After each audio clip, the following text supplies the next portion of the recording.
अस्सलाम वालेकुम स्टूडेंट्स, मेरा नाम साइमा इकबाल है और मैं इस्लामिया गर्ल्स कॉलेज में स्टैटिस्टिक्स के लेक्चरर हूँ।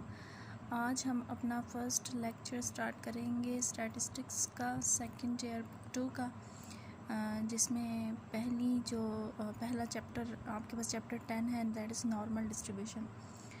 नॉर्मल डिस्ट्रीब्यूशन से स्टार्ट करने से पहले मैं आपको बता दूं कि आपकी बुक में कितने चैप्टर्स हैं और आपके कोर्स में भी इंक्लूड होते हैं।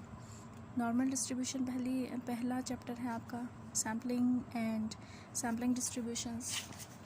नेक्स्ट आपके पास आता है statistical inference estimation, then next statistical inference testing of hypothesis. Next है आपके पास रिग्रेशन एंड कोरिलेशन। एसोसिएशन है नेक्स्ट चैप्टर, उसके साथ आपके साथ है time series, orientation of computers. This is your last chapter. तो हम स्टार्ट करते हैं नॉर्मल डिस्ट्रीब्यूशन से।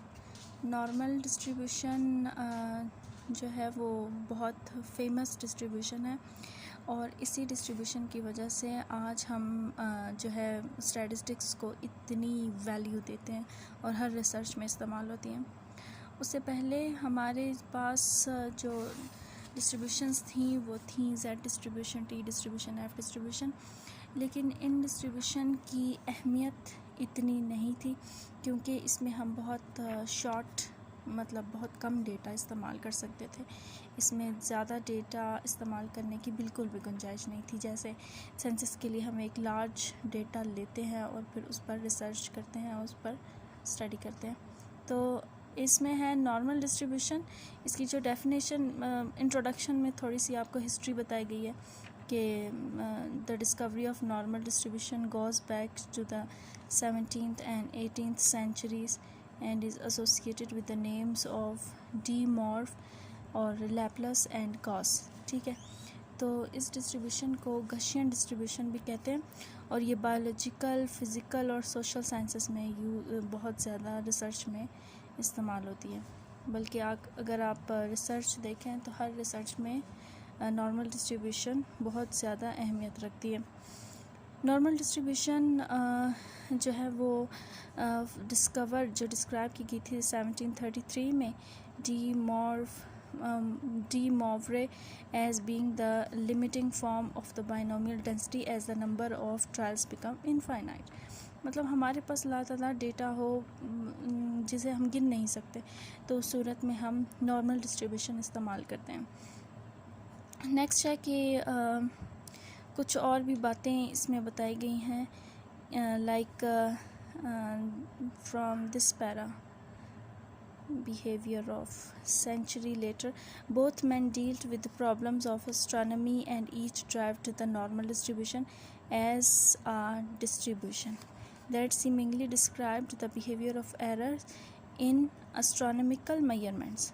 The distribution is often referred to as the Gaussian distribution। इसे Gaussian distribution भी कहते हैं। बहुत से लोग इसे एस्ट्रोनॉमी में यूज़ कर रहे थे।